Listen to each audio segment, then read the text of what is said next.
अस्सलाम वालेकुम फ्रेंड्स, कैसे हैं आप सब? I'm sure all are fine. This is Mubashar Iqbal Chauhan, advocate high court and legal lecturer. आज का हमारा टॉपिक बहुत ज़्यादा इंपॉर्टेंट है, स्पेशली अगर आप क्रिमिनल की प्रैक्टिस करते हैं तो FIR CRPC 154 को और इसके अंदर छुपे कुछ ऐसे राज जिनसे अक्सर आप लोगों ने ये सुना होगा जी फ़लाँ वकील बहुत तगड़ा है, इंज बेल करवा लेंदा, या फ़लाँ वकील बहुत कॉम्पिटेंट है, वो ट्रायल से मुलज़म को बरी करवा लेता है। वो बेसिकली ट्रायल से जो मुलज़म को बरी करवाने का और बेल करवाने का जो अमल है वो सारे का सारा FIR के इन कुछ कॉलम्स के अंदर छुपा होता है। इन कॉलम्स के अंदर छुपी एम्बिग्विटीज़ को, राजों से जब आप पर्दा हटाते हो तो आप उन हिडन फैक्ट को अपनी फेवर में फिर इस्तेमाल करते हो। वो हिडन फैक्ट कौन से हैं, कैसे ढूंढे जाएंगे, कहाँ पर मेंशन होते हैं, किस तरीके से उनको यूटिलाइज किया जाएगा, इन तमाम चीज़ों को। और अगर आपने किसी ऑफेंस के अंदर बेल करवाना है तो उस बेल को आप कैसे FIR से निकालते हो, कैसे नॉन बेलेबल ऑफेंस को भी आप बेल करवा लेते हो। FIR के अंदर छुपे वो राज जिनको जानना बहुत ज़रूरी है अगर आप बेल करवाना चाहते हो, या आप ट्रायल के अंदर मुलज़म को बरी करवाना चाहते हो, या फिर आप बेल कैंसिल करवाना चाहते हो, या ट्रायल में मुलज़म को सज़ा दिलवाना चाहते हो। इस दोनों तरफा प्रोसीडिंग के अंदर FIR को पढ़ना, इसके अंदर छुपे उन राजों को जानना, उन एम्बिग्विटीज से फ़ायदा उठाना अपनी फेवर में दूसरी पार्टी के अगेंस्ट, ये बहुत ज़रूरी है। इसी चीज़ को आज हम डिस्कस करने वाले हैं। FIR और इसके 6 कॉलम, उनके अंदर छुपे राज, किस कॉलम को किस वक्त कौन सी पार्टी अपनी फेवर में इस्तेमाल कर सकती है अगर वहाँ पर कोई मिस्टेक या एम्बिग्विटी अराइज हुई हो। शुरू करते हैं हमारा लेक्चर स्टार्ट करने से पहले एज यूजुअल अगर आप मेरे YouTube channel law and communication skills के ऊपर नए हैं तो रेड बटन को क्लिक करके चैनल को सब्सक्राइब करना, साथ में ही बेल आइकन को प्रेस करके ऑल नोटिफिकेशन कर दीजिए ताकि ऐसे फर्दर तमाम इन्फॉर्मेटिव लेक्चर्स आपके एक्सेस में रहें और उनके नोटिफिकेशन आपको बर वक्त और टाइमली मिलते रहें। मेरी छोटी सी फीस है उसको ज़रूर फुलफिल कर दिया करें। मेरी फीस आपने 3 स्टेप के अंदर पे करनी है। फर्स्ट, कम से कम 10 रुपये डोनेट कर दें। सेकंड, 2 लोगों की हेल्प। थर्ड, मेरे और अपने पेरेंट्स के लिए दुआ। अल्लाह ताला उनको सेहत तंदुरुस्ती अता फरमाए। शुरू करते हैं हमारा lecture. CRPC section 154 first information report. सबसे पहली चीज जो जानना जरूरी है कि FIR दर्ज कौन करवा रहा है। FIR 3 तरह के लोग दर्ज करवाते हैं। पहला, इंफॉर्मेंट, इतला देने वाला। अब इंफॉर्मेंट जरूरी नहीं है कि ये कंप्लेनेंट हो, ये मुस्तगीस हो, ये विक्टिम हो। इंफॉर्मेंट कोई भी हो सकता है। किसी भी शख्स ने पुलिस को इतला दे दी, चाहे पुलिस को किसी शख्स ने इतला दी, पुलिस को किसी मुखबर ने इतला दी कि वहां पर जुर्म होने वाला था, पुलिस वहां पर मदई बन जाती, डेट इज अ इंफॉर्मेंट, तो वो मुस्तगीस कहलाएगी। दूसरा FIR करवाने वाला शख्स होता है विक्टिम, जो जख्मी है, जिसको फायर लगा, इंजरी हुई है। तीसरा FIR करवाने वाला जो शख्स होता है, ये भी बहुत इंपॉर्टेंट है, जिसको हम मुस्तगीस कहते हैं, जो विक्टिम का अजीज होता है, जो जख्मी शख्स का या मकतूल का अजीज होता है। ये आम तौर पर जो तीसरा शख्स है ये हमें कत्ल के केसेस में बहुत ज्यादा देखने में मिलता है। कत्ल की जो FIR है वो या वालिद करवाता है, या वालदा, या भाई, या बहन, या बीवी, या बेटा, बच्चा, बाप, कोई भी। तो क्योंकि वहां पर विक्टिम खुद मौजूद नहीं है, वहां पर जो मकतूल है वो मौजूद नहीं, तो जो उसके अहले खाना है वो वहां पर अपनी FIR दर्ज करवाते हैं। विक्टिम की जो FIR है वो हमें 324 के केसेस में, रेप केसेस में, चोरी डकैती के केसेस के अंदर जरूर देखने को मिलती है, जहां पर जो विक्टिम है वो अपनी दास्तान खुद से बयान कर रहा है और अपनी FIR दर्ज करवा रहा है। इंफॉर्मेंट की FIRs भी बहुत कम देखने को मिलती हैं। ये भी आम तौर पर मर्डर केसेस में या offence against property, offence against body, वहां पर देखने को मिलती है, लेकिन इंफॉर्मेंट जो FIR है वो बहुत कम। तो सबसे पहले जो आपने चीज देखनी है FIR के अंदर वो ये कि आया ये इंफॉर्मेंट FIR है, विक्टिम की FIR है, या विक्टिम के घर वालों की, मदई या मदईयान जो है वो विक्टिम नहीं, वो विक्टिम के घर वाले अजीजों कारब है। FIR के सबसे ऊपर मुकदमा नंबर आ जाएगा, फॉर एग्जाम्पल 440/21, यानी कि 2021 का ये मुकदमा नंबर 440 है। उसके बाद थाना आ जाएगा शादरा, जिला लाहौर। उसके बाद तारीख, वक्त, वकूआ, जिस वक्त वकूआ हुआ उस वक्त तारीख क्या थी, टाइम क्या था, ये चीजें इसके ऊपर आ जाएंगी FIR की हेड नोट के ऊपर। अब आते हैं कॉलम्स के ऊपर। पहले कॉलम में जो लिखा होगा वो है तारीख, वक्त, रिपोर्ट।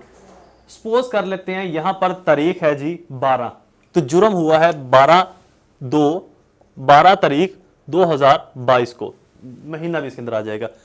अब इसके साथ जो ये वाली जगह है यहां पर लिखा होता है तारीख, वक्त, वकूआ। वकूआ किस वक्त हुआ था?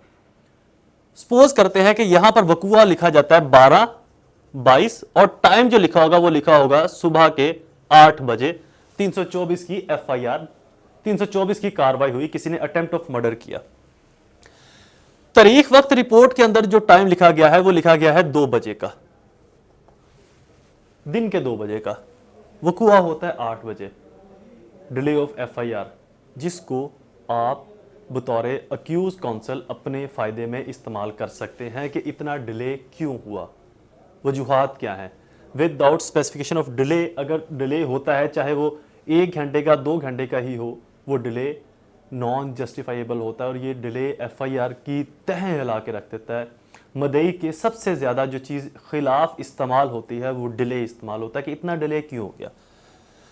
दूसरी चीज़ जो होती है उसके अंदर नाम सुकूनत, इतला दहिंदा, मुस्तगीज़। इतला देने वाला कौन है, मुस्तगीज़ कौन है, कंप्लेनेंट है, इन्फॉर्मेंट है, मुस्तगीज़ है, इन्फॉर्मेंट है, विक्टिम है या उसके अहले खाना है, माँ बाप है, उनका नाम, पता और सुकूनत, उनकी रहाइश वगैरह यहाँ पर लिखी होगी।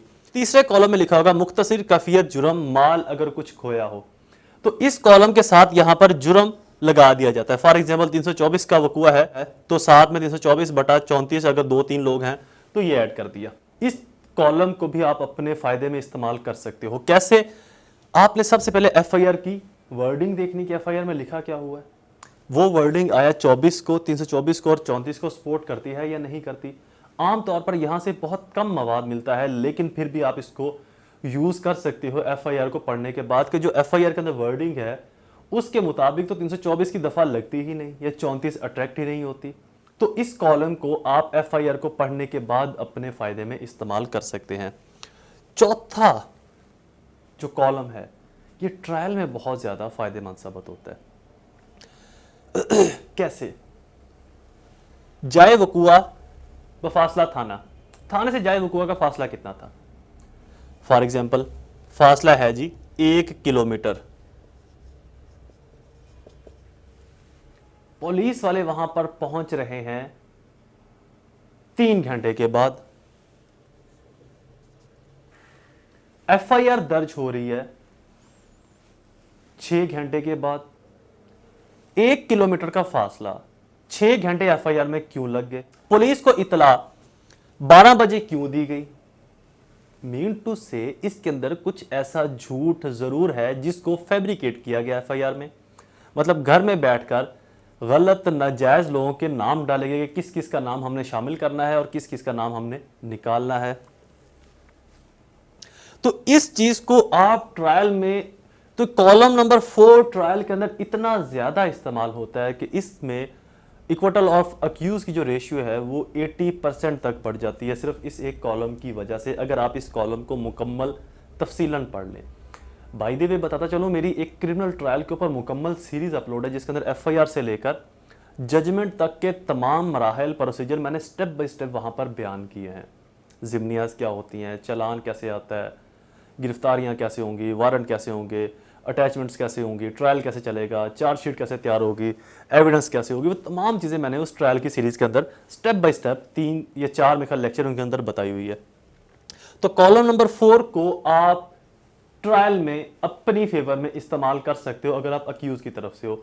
अगर आप विक्टिम की तरफ से हो तो इसमें आपने कोशिश ये करनी है कि आपका जो वकूआ तारीख और वक्त है और जो तारीख वक्त रिपोर्ट है इसमें ज़्यादा डिले मत हो, इसमें ज़्यादा डिले ना हो। अगर वकूआ 8 बजे हुआ है तो मैक्सिमम 8:30-9 बजे तक एफआईआर के लिए आपकी एप्लीकेशन जा चुकी हो थाने के अंदर। अगर आप विक्टिम हैं, आप मुस्तगीस हैं, आप विक्टिम के घर वाले हैं, मकतूल के घर वाले हैं, तो सबसे पहला काम एफआईआर को करें। 5वां कॉलम कार्रवाई, अगर कुछ तौक़ुफ़ हुआ हो तो यहाँ पर पुलिस वाले लिखते नहीं ये हसब ज़ाब्ता कार्रवाई दर्ज झैल है, जो जैसे वो हमारे पास आए हमने इस कार्रवाई कर दिया। 6ठे कॉलम में लिखा जाता है थाने से रवानगी। ये रवानगी की वो डेट होती है, फॉर एग्जाम्पल आज एफआईआर हो तो थाने से एफआईआर को कब कोर्ट में रवाना किया गया, कब भिजवाया गया, तो यहाँ पर रवानगी की डेट होती है जो कि यूजली अगले दिन की डाली जाती है। तो इसका भी खैर कोई इतना खास रोल नहीं होता। बेसिकली जो बड़ा रोल है वो इन 5 कॉलम्स का है। तारीख वक्त रिपोर्ट, नाम सुकूनत, माल कैफियत, मुख्तसर कैफियत जुर्म, जाए वकूआ से थाना फासला, कार्रवाई अगर कुछ तौक़ुफ़ हुआ हो। इसके बाद यहाँ पर नोट होगा, इब्तदाई इतला यहाँ से स्टार्ट हो जाएगी। जो जो कुछ भी आ रहा है, लिखा गया है, बताया गया है, उसको पुलिस वाले यहाँ पर जो तफ्तीशी है या जो मुहर्रर है या जो भी थाने का कंसर्न ऑफिसर वो यहाँ पर तहरीर करेगा।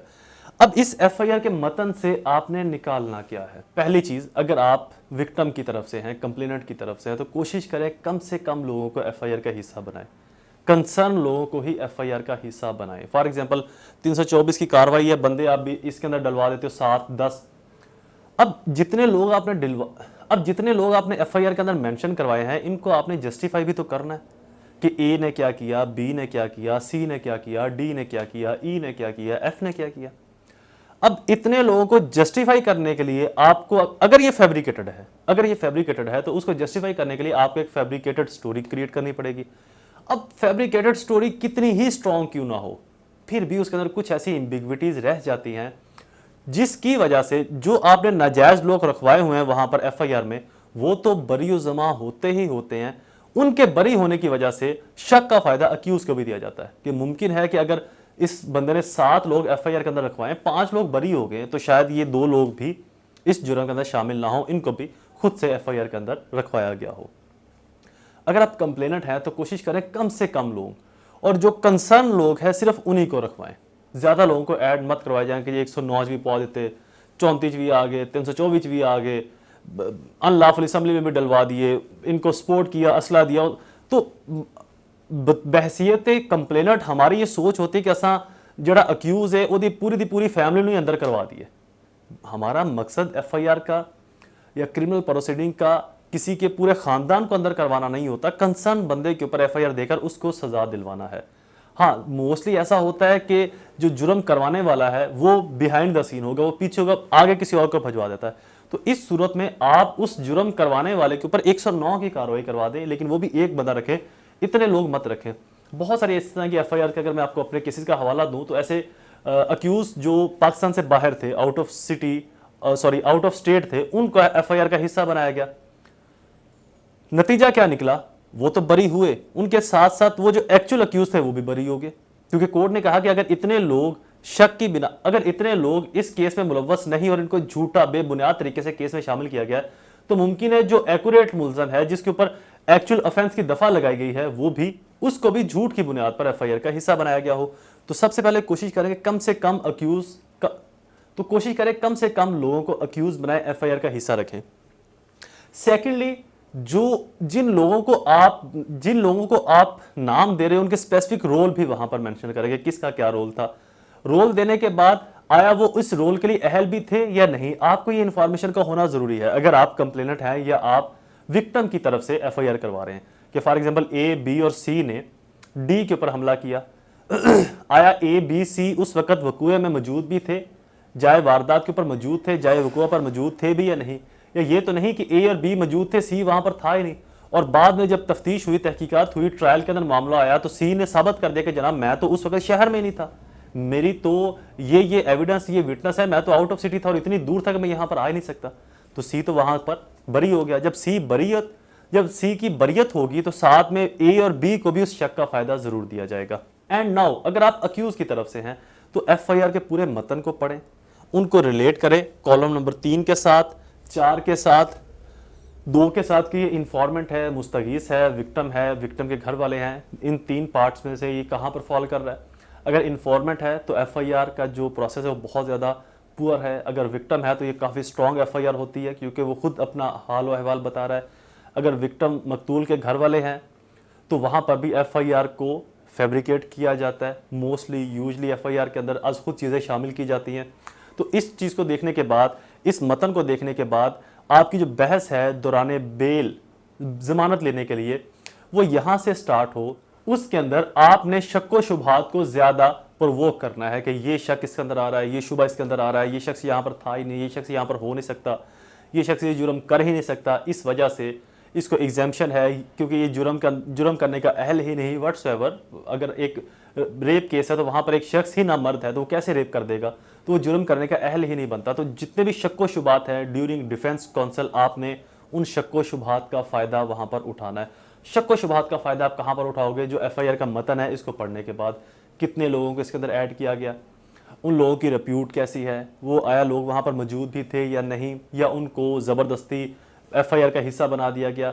सियासी रंजिश के लिए, ज़ाती दुश्मनी की बुनियाद पर या किसी और मुकदमाबाजी की बुनियाद पर, अगर उनका कोई और मुकदमा वहाँ पर चल रहा है सिविल नोयत का या एनी अदर कोई और मुकदमेबाजी उनकी आपस में है, तो ये जो चीज़ें हैं, इन चीज़ों को आपने शक की बिहाफ के ऊपर लेकर जाना है, शक के कटहरे में लेकर जाना है कि जनाब इनका सियासी रंजिश है, इनकी मुकदमाबाजी चल रही है सिविल, जिसकी वजह से इन्होंने इसके ऊपर ये झूठी FIR के अंदर इन मेरे जो क्लाइंट्स हैं इनका नाम भी वहाँ पर मेंशन कर दे, जबकि ये इस जुर्म में इन्वॉल्व ही नहीं थे। सेकेंडली, आपने प्ली ऑफ एलिबाई के डिफरेंट जो एग्जाम है मेरे, वो भी लेक्चर्स अपलोडेड है। Plea of alibi mean to say कि लोग यहाँ पर मौजूद ही नहीं थे, ये आउट ऑफ सिटी थे, आउट ऑफ स्टेट थे, किसी ऐसी जगह पर थे जहाँ से ये इस जगह पर आ ही नहीं सकते। तो जितनी भी शक व शुबहात वाली चीज़ें हैं, FIR के मतन को पढ़ने के बाद आपने उन चीज़ों को ज़्यादा हाईलाइट करना है जब आपने बेल लेनी है। बाकी कुछ चीज़ें जो जाए वकुआ से फासला है, ये बेल के अंदर इतना मैटर नहीं करती, हाँ ट्रायल के अंदर ये बहुत ज़्यादा मैटर करती हैं। ट्रायल में अगर आपने बरियत करवानी है तो आप इन चीज़ों को और ज़िमनीज़ को बहुत ज़्यादा फोकस करते हो। फर्दर मोर ऐसे ही ट्रायल के लेक्चर्स भी मैं अपलोड करूँगा कि ट्रायल के अंदर आप अगर कोई मुल्ज़म बेबुनियाद झूठा किसी को FIR का हिस्सा बना देगा तो उसकी बरियत आपने कैसे करवानी है, उसके लिए कौन से टैक्टिक्स आप यूज़ कर सकते हो। Lecture is complete. I hope ये लेक्चर आपके लिए फायदेमंद साबित होगा। ऐसे ही इन्फॉर्मेटिव वीडियोस को सुनने के लिए चैनल को लाइक और सब्सक्राइब जरूर कर दे, बेल आइकन को प्रेस जरूर कीजिएगा। दोबारा हाजिर होगा किसी और इन्फॉर्मेटिव वीडियो के साथ, तब तक मुझे अपनी दुआ में जरूर याद रखें। अल्लाह ताला आप सबका हामी और नासिर हो। वस्सलाम।